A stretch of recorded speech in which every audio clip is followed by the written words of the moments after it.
Assalamualaikum warahmatullahi wabarakatuh. Kami dari kelompok 3. Di sini kami akan mempresentasikan hasil kerja kami, yaitu tentang materi proses belajar yang akan dipresentasikan oleh saya, yaitu pertama ada Virgen Bagitama NPM Mandiri 008. Saya Yahya Amal NPM 20. Saya Siti Raisya NPM 18. Saya Ratu Bismanto.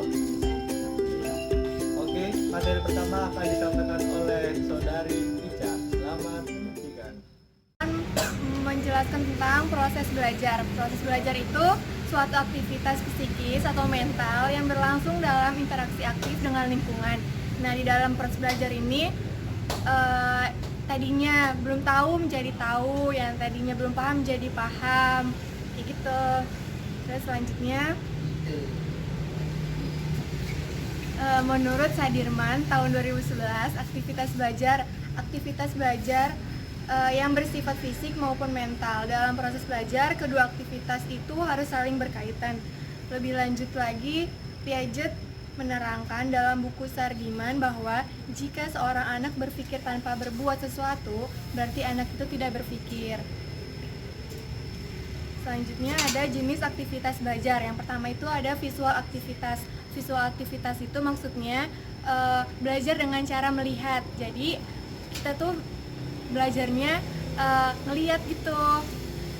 Terus selanjutnya ada listening aktivitas. Nah, listening aktivitas ini belajarnya dia tuh tipe belajarnya dengan cara mendengarkan. Terus selanjutnya ada writing aktivitas. Writing aktivitas itu dengan cara menulis. Jadi dia tuh pahamnya kalau dia nulis. Jenis aktivitas belajar drawing aktivitas. Maksudnya itu di sini tuh seseorang atau orang tuh belajarnya dengan cara menggambar. Jadi dia tuh lebih paham di gambar. Selanjutnya ada motor aktivitas, yang selanjutnya ada mental aktivitas. Selanjutnya ada emosional aktivitas. Oke, selanjutnya di sini saya akan menerangkan tentang regulasi diri. Di sini saya mengambil sebuah kutipan atau sebuah materi dari seorang psikolog. Dia adalah Zimmerman. Dia menyebutkan tentang sebuah jurnal yaitu Self Regulate, bahwa intinya di dalam jurnal dia berkata bahwa belajar berdasarkan regulasi diri merupakan proses pengaturan dan pengolahan metakognisi, motivasi, dan strategi belajar dalam proses belajar untuk mencapai tujuan tertentu. Jadi intinya regulasi belajar ini itu adalah satu kesatuan yang utuh dengan proses belajar. Gunanya kenapa menjadi satu kesatuan utuh? Untuk menciptakan sebuah motivasi mencapai tujuan tertentu. Selanjutnya ada 3 alasan perlunya kemampuan belajar berdasarkan regulasi diri. Yang pertama yaitu kemampuan belajar atau kemampuan regulasi diri. Gunanya yang pertama yaitu untuk membangun proses belajar sebagai arahan siswa, bukan sekedar keinginan guru atau orang tua. Jadi gunanya regulasi diri ini adalah menumbuhkan rasa rasa keingintahuan siswa. Jadi siswa itu gak cuma diarahkan saja, atau dia belajar itu bukan karena kemauan dari guru atau orang tuanya saja, melainkan dari diri dia sendiri. Yang kedua itu adalah kemampuan belajar berdasarkan regulasi diri mempunyai hubungan dengan motivasi dan prestasi belajar siswa. Jadi selanjutnya jika sudah memiliki motivasi belajar, sudah proses belajarnya sudah ada, jadi selanjutnya siswa itu akan mendapatkan reward tersendiri dari proses belajar itu, yaitu adalah prestasi belajar tersebut. Seperti itu. Jadi kalau memang prosesnya itu berjalan dengan baik, pasti nanti akan ada sesuatu yang dapat dicapai juga dengan baik tersebut. Selanjutnya ada terkait dengan fungsi pendidikan. Nah, di sini apa sih hubungannya regulasi diri dengan fungsi pendidikan? Yaitu tujuan utamanya adalah mampu mengembangkan pendidikan sesuai dengan keterampilan belajar sepanjang hayat. Jadi ya tetap berkaitan erat. Gunanya buat apa? Untuk menumbuhkan keterampilan belajar sepanjang hayat. Selanjutnya yaitu adalah di next slide selanjutnya bisa kita lihat ada 3 buah foto. Nah, ini adalah foto dari Zimmerman sendiri, seorang tokoh psikolog tersebut. Bisa dilihat dari 3 foto tersebut, jadi kita bisa mengetahui tentang bagaimana sih mukanya Zimmerman segala macamnya. Kemudian dalam selanjutnya itu dia dalam jurnalnya dia berkata bahwa berdasarkan pandangan kondisi sosial merumuskan siklus 3 tahap proses regulasi diri, yaitu teknik permotivasi, teknik refleksi diri, dan teknik pemikiran ke depan.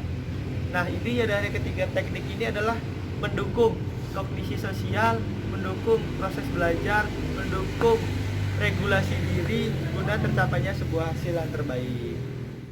Apa sih itu efikasi diri?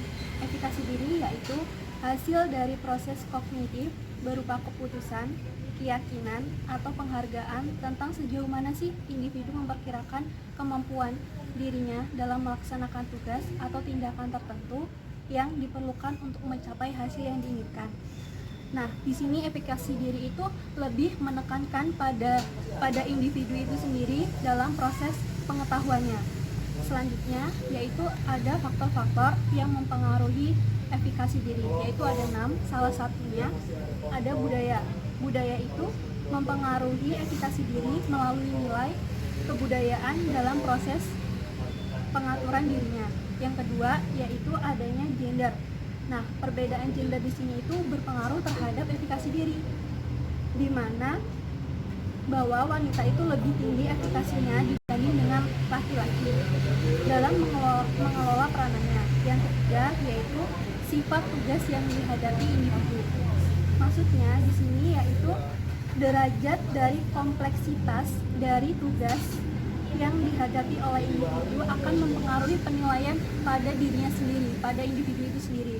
Nah, selanjutnya yaitu yang keempat ada internal, intensif, eksternal, yaitu salah satu faktor yang meningkatkan efikasi diri yaitu kompeten, intensif yang diberikan orang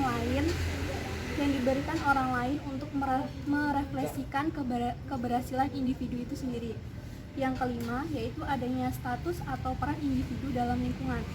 Nah, di sini status itu lebih tinggi memperoleh derajat kontrol yang lebih besar sehingga efikasi diri itu yang dimiliki seorang individu itu lebih tinggi. Nah, yang keenam yaitu informasi tentang kemampuan diri. Informasi kemampuan diri ini memperoleh informasi positif mengenai dirinya, sementara individu akan memiliki efikasi yang rendah. Yang kedua yaitu adanya sumber efikasi diri. Nah, sumber efikasi diri ini menurut Bandura yaitu adanya pengalaman pribadi. Pengalaman pribadi tersebut secara nyata yaitu berupa keberhasilan dan kegagalan setiap individu. Nah, yang kedua yaitu pengalaman orang lain. Pengalaman orang lain itu pengamatan terhadap keberhasilan orang lain dengan saran, nasihat, dan bimbingan pada setiap individu. Yang ketiga yaitu persuasi verbal. Nah, persuasi verbal ini yang ketiga itu adalah persuasi verbal. Persuasi verbal ini dimana dalam kondisi menekan dan kegagalan terus-menerus terhadap diri sendiri, terhadap kemampuan diri sendiri. Nah, yang keempat itu ada kondisi fisiologis. Kondisi fisiologis ini mendasarkan informasi mengenai kondisi mereka untuk menilai kemampuannya dan seberapa besar sih kemampuan diri sendiri terhadap penglihatan orang lain itu seperti apa. Ke materi proses efikasi diri. Proses efikasi diri dibagi menjadi 4. Yang pertama proses kognitif, proses motivasi, proses afeksi, dan proses seleksi. Dimana yang pertama proses kognitif. Menurut Bandura, serangkaian tindakan yang dilakukan manusia yang berawal dari pikiran. Yang kedua proses motivasi, yaitu menurut Bandura bahwa motivasi manusia dibangkitkan secara kognitif. Melalui kognitif seseorang memotivasi dirinya dan mengarahkan tindakannya berdasarkan informasi yang dimiliki sebelumnya. Yang ketiga, proses afeksi. Proses efikasi diri merupakan tekanan yang dialami ketika menghadapi suatu tugas. Orang yang percaya bahwa dirinya dapat mengatasi situasi tenang dan tidak cemas. Sebaliknya, orang yang tidak yakin akan kemampuannya dalam mengatasi situasi cemas. Bandura menjelaskan bahwa orang yang mempunyai efikasi dalam mengatasi masalah menggunakan strategi dan mendesain serangkaian kegiatan untuk merubah keadaan. Yang selanjutnya, proses seleksi, di mana keyakinan terhadap efikasi diri berperan dalam rangka menentukan tindakan dan lingkungan yang akan dipilih individu untuk menghadapi suatu tugas tertentu. Selanjutnya ada aspek-aspek efikasi diri. Ada magnitude atau tingkatan kesulitan tugas, strength, kekuatan keyakinan, dan generalitas. Magnitude yaitu tingkatan kesulitan tugas, yaitu masalah yang berkaitan dengan derajat kesulitan tugas individu. Strength yaitu aspek yang berkaitan dengan kekuatan keyakinan individu atas kemampuannya. Yang ketiga, generality yaitu hal yang berkaitan dengan luas cakupan tingkah laku diyakini oleh individu mampu dilaksanakan. Dalam penjabaran materi yang terdapat dalam makalah tentang proses dalam belajar siswa, dapat kita simpulkan bahwa dalam sebuah proses belajar, peserta didik diharapkan mengalami suatu perubahan. Tanpa perubahan, seorang pelajar belum dikatakan belajar.